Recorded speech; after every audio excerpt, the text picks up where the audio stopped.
You may be wondering what these small glass objects are. Light bulbs? Nope. They're not shot glasses either. What could they be?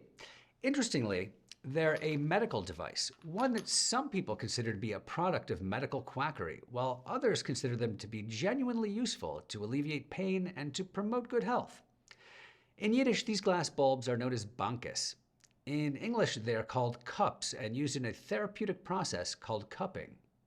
An ancient healing technique used for thousands of years from East to West Asia, the procedure involves heating the glass cup and then placing them on affected areas of the body. The heat creates a vacuum, sucking the skin upwards into the glass cup. The purpose is to draw blood away from certain areas of the body in order to stimulate a healthier blood flow throughout. According to its devotees, cupping helps alleviate arthritis, back, neck, and knee pain, asthma, carpal tunnel syndrome, irritable bowel syndrome, headaches and migraines, and hypertension.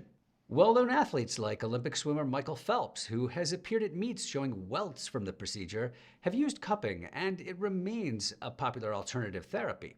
Cupping was for many centuries a commonly used therapy among the Jews of Eastern Europe and its diasporas. Although as Jews engaged with modern medicine during the early 20th century, the use of bankes generally fell out of favor. The term bankes, however, has been immortalized in the Yiddish folk expression "Es wird helfen wie a toten bankes," or "it will help as much as cupping will help a dead man."